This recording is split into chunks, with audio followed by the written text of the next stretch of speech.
The Oseidon Adventure, the sixth and final story in the first series of the Fourth Doctor Adventures, released by Big Finish, and effectively part 2 of the story that was set up in the previous story, The Trail of the White Worm. It was first released in 2 parts across CD and download on the 30th of June 2012.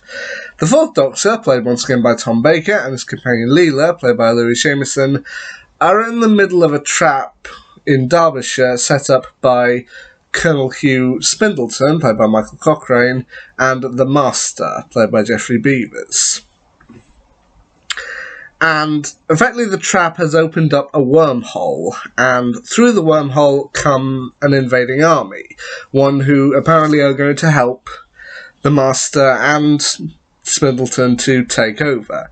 That army being made up of the Kralls, an alien race that actually first appeared in Doctor Who back in 1975 in the Season 13 story, The Android Invasion. So it's up to the Doctor and Leela to try and find a way out of the situation with the Kralls, but also the Kralls themselves have also, as before, created android versions of the Doctor and of the Master, in order to try and help their plan with Spindleton to take over, with 2 of the Kralls being Marshall Grinmel, voiced by Dan Starkey, and Chinwalk, played by John Banks. Both actors also portray members of UNIT who show up to help the Doctor and Leela to deal with the situation. But it seems they must also team up with the Master, as when it becomes clear that things aren't exactly going his way, and that he might actually be killed in the subsequent invasion, the Master reluctantly has to team up with the Doctor and Leela in order to try and figure out a way to get out of the situation alive. Now, one thing that, upon thinking it through, that I will say about this particular story is that, unlike with the 8th Doctor story, Seasons of Fear, which, if I remember, I'll stick up a card to somewhere here, with the Naimon, thinking that with modern effects, the Naimon, I think, could actually be due a good return. The Kralls, I can't honestly say I'd be excited to see the Kralls again. And I think a lot of that does come down to the fact that one of them is played by Dan Starkey. Now, Dan Starkey, he is a wonderful actor. He has appeared in Doctor Who several times. In fact, he's probably one of the base Sontarans at this point, having portrayed the likes of Commander Score, Strax, and more Sontarans along the way. But I feel like I'm not entirely sure I'd want to see the Kralls again, because the Kralls in this story are basically a discount Sontaran, and I know that Dan Starkey isn't entirely responsible for that, but I do feel like you could have replaced the Kralls here with the Sontarans and lost very little.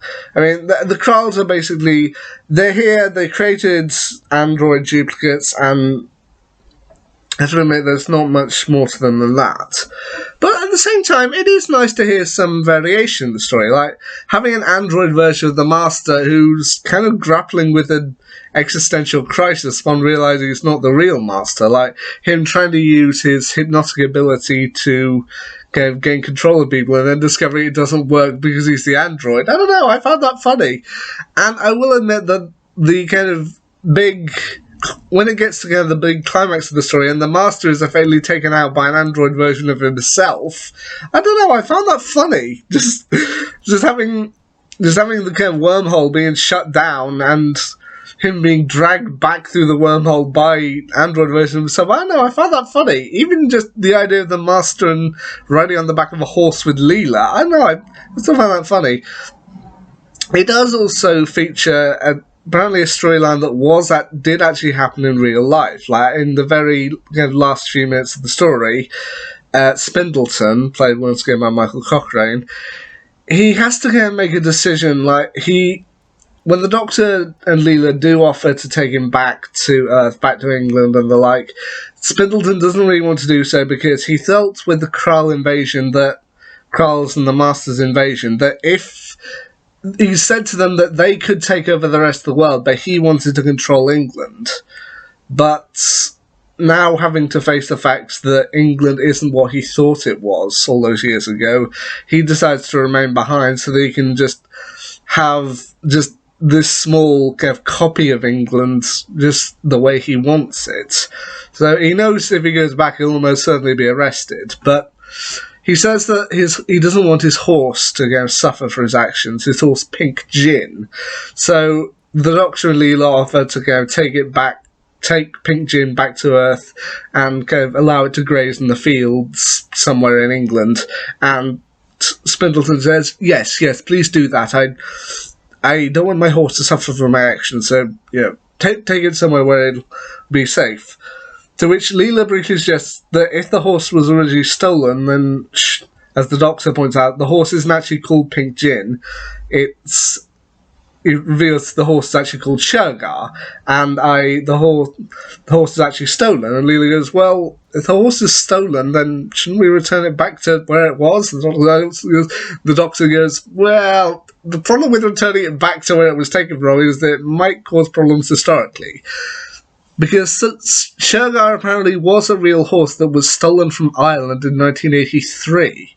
Which, I don't know, that's kind of funny. I mean, overall, I think with this story, I don't know if it's the best story, but at the same time, it's got enough in there that I think it's pretty good. As I said, I wouldn't necessarily want to see the Kralls return in New Who, but then again, that might just be me. I just can't feel like in this story, if you swap them out with another alien species, you probably wouldn't miss much. But at the same time, they are acted well. Dan Starkey does a great job, so does John Banks, and overall, I'd say listen to this story for yourself and make up your own mind about it. But the Oseidon Adventure was what finished off the first series of the Fourth Doctor Adventures in Big Finish. Give it a listen for yourself and let me know what you think of it.